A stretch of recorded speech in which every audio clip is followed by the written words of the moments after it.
Thanks for tuning in to Red Belt Radio. The following episode is scheduled for one fall. I'm Jason, and you are already aware that this show is dedicated to World Wonder Ring Stardom. Today I'm covering the Goddess of Stardom Tag League Finals, which took place on November 12th, 2023. There will be spoilers. The winners of the tournament and several other details will be discussed. If you're ready, let's do it. If you find these transmissions valuable, please give this a like, subscribe to the channel, or leave a comment to let me know what you think. The Goddess of Stardom Tag League has been truly cursed. It began at a disadvantage purely due to the fact that it started not long after the 5-star GP ended. And that tournament had already been marred by multiple injuries. Without much time for anyone to rest up between tournaments, the Goddess competitors did have the benefit of being able to distribute the in-ring workload among 4 wrestlers per match. In spite of this, the injuries suffered by Tam Nakano, Koguma, and Saki Kashima resulted in their respective teams forfeiting matches along the way. I feel as though the finals of the Goddess Tag League arrived rather quickly to the point that I almost missed them, but I'm really glad I didn't miss them.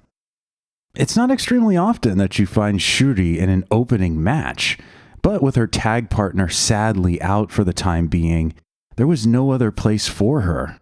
Shuri showcased new metallic silver gear in her battle against Hanako, Yuna Mizumori, and Ruaka, and together the 4 set the table for the night with a respectable degree of energy and skill. I had a good feeling about the impromptu tag match between Crazy Stars Mei Seira and Suzu Suzuki and the Stars factions Hazuki and Saya Ida. Ida in particular paired really well with everyone else in the ring, and the fans in attendance got behind her rather passionately. I like how Hazuki amped the audience up, really shaking them out of their middling temperature, and throughout the contest, both teams seemed locked in. It's even more impressive considering the fact that Crazy Star ended up making the tournament finals and wrestling another strong match on this same night. O2 Line's Azumi and Miyu Amasaki are one of the coolest teams around, and I hope we get to see them many more times in the future. Miyu is putting forth so much effort and has made very positive strides compared to 2022. The youngsters match against Divine Kingdoms, Micah and Megan Bain, worked well because it leaned slightly on the comedic nature of the size disparity between the teams, but it didn't go to that same well too often. I always enjoy seeing what tactics will be employed by the roster to try and outfox Megan Bain, since no one can outmuscle her at the start of a match. Once Megan landed her F5 on Miyu Amasaki, I started thinking to myself, alright, Megan scores the win in their semifinal match. Perhaps Micah has a chance now to score the win in their finals match? But I know better now. I definitely didn't allow myself to get my hopes up like I had done during the finals of this year's 5-star GP. The match I want to talk about most is next. Holy smokes. Mai Sakurai and Mirai versus Ami Sourei and Lady C. I don't remember a bad moment anywhere. From the lead up to this match, all the way to the beautiful, sweet promos ending it. I had no idea what I was in for when this got going. Mai Sakurai has given oxygen to Stardom's second half of 2023. She walked to the ring with a gun that fired Mai Sakurai bucks at the crowd. Her own custom currency and her own custom automatic weapon to disperse it with. Very few people in Stardom are leaning into their character work like she is. Her dialect, costuming, moveset, crowd work, and physicality all synergize to put her ladyship together. She is using all of the tools in an actor's toolbox to captivate the viewing audience. It's working. But that isn't the main reason I want to talk about this match. This match had me the moment that Ami Sourei stared down Mirai with such angst that you couldn't help but realize the fuse of a new story was now burning. Clearly, Ami now resents Mirai for turning away from her and siding with Mai Sakurai, even if it's just been for the span of one tournament. And once she telegraphed that in the moments just before the starting bell, you knew this thing was going to stand out. The match, like many really good matches, pretty much speaks for itself. And while Lady C didn't directly fit into the storytelling or history of the central drama, she continues to do well as what I might call a support role wrestler. I was impressed by how effectively the drama in this fight paired with the physical, hard contact dynamic at play. This match did so many things well and set up so much for the future. We now have a passionate, dramatic story to work with as Mirai and Ami Sourei navigate their place in the God's Eye faction, and as Ami Sourei endeavors to challenge for Mirai's white belt. I'll be excited to watch this back a couple of times. In a world of so many tag team contests, this one really got to me. And it got to me even more when Mai Sakurai addressed Mirai afterwards and finally said Mirai's catchphrase, threading the needle on a cute story detail that they've been developing this whole time. And this promo showed us something really special, something I look for often and deeply appreciate.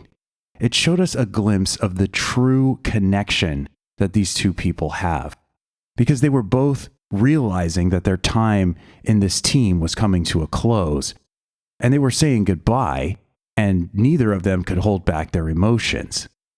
Mai Sakurai got out of the ring about as fast as she could, probably not wanting to break character too severely, and those pure, powerful, real emotions are part of what I can't get enough of in Stardom. All you need to do is watch Mirai's backstage interview. Well, actually, you need to watch everything surrounding this match, because the pre-match, the match itself, and the post-match is so complete and satisfying. But after that, watch Mirai's backstage interview and her constant stream of tears to get a sense of what Mai Sakurai means to her. I said this before in a previous transmission in some fashion or another, but the Mai Sakurai character makes the Mirai character click. They're the odd couple. They're the buddy cops that just have it. Somehow, this tag team has to reunite. Waka Tsuyama and Mina Shirakawa of Moonlight Venus were obviously going to beat XL, as far as I was concerned. Because if I'm remembering the brackets and standings correctly, an XL win would have invalidated the match that came after it and destroyed any remaining drama.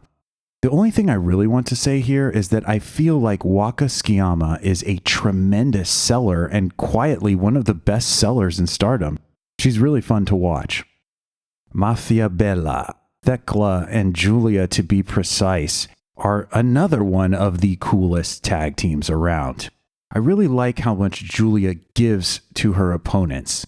She is hanging around near or at the top of the superstar list in this company, but she often fights her foes to a draw and or engineers some way for her story with people like Risa Sera to continue burning.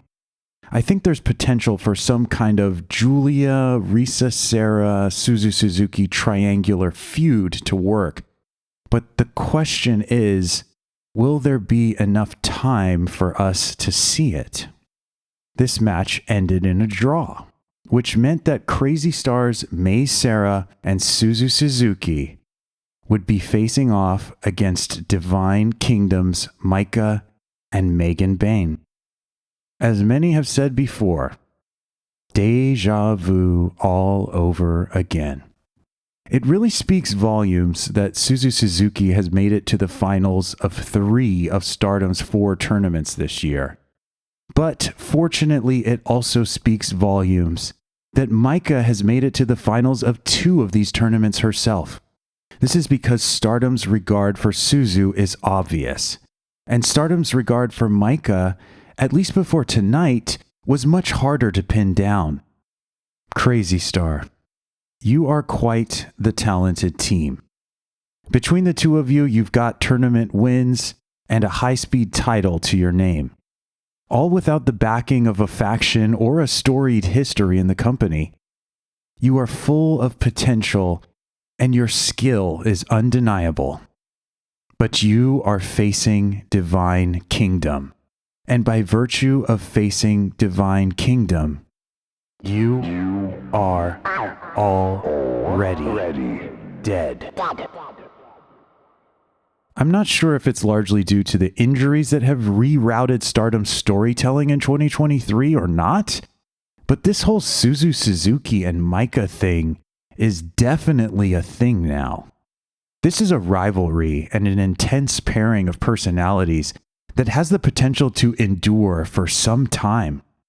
The story for Maika is actually starting to look a lot cooler than before. It's clearer than it has been. Maika in 2023 has had to do something specifically over and over again. She's had to become more and more of a villain to get by. It sort of started at the Fukuoka pay-per-view event this year when she defeated Utami Hayashishita with a closed fist strike into her patented Driver 2, and then attacked the ref after the match, and in some ways disavowed her own hometown crowd. Maika has been learning that she has to become mean, a dirty fighter, a rule breaker, a callous person, in order to ascend to a new level. And this story, in retrospect, has been pretty consistent. When Maika couldn't reach escape velocity at the GP finals, she aligned herself with the biggest, most overpowered, unfair colossus of a woman she possibly could. And when Suzu was still pissing Maika off at Nagoya Golden Fight, she tapped into an unprecedented level of blinding rage and disdain for Suzu. Which brings us to the finals, to this finals. And that rage definitely escaped when, having defeated Crazy Star for the championship, Maika still attacked Suzu in a show of bitterness and dishonor. The match itself was a very good match, with more than one false finish delivered via Mei Sara's roll-ups. But in the end, Maika's back-to-back tournament finals appearances end with a tournament win and a championship ring. This thing between Maika and Suzu is not over.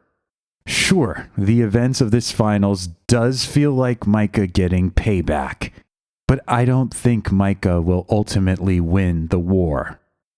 However, I am hoping that this Goddess Tag League win is not just a consolation prize and is rather the beginning of a top-tier relevance for the Empress that we will remember. To be candid, I still believe the 5-star GP win for Maika would have made far more sense, but I've already talked about that at length in Red Belt Radio's 9th transmission. And I can only hope that if Julia is to depart for WWE next year, that we find ourselves with an opening for Maika to rise up as a faction leader, either for DDM or for something of her making. For now, at least, let's appreciate what Stardom pulled off at this event. They concluded a cursed tournament with a night of dazzling movement, drama, violence, and fun. One could even say it was divine. If you found this transmission valuable, please give this a like, subscribe to the channel, or leave a comment to let me know what you think. Thanks for listening to Red Belt Radio.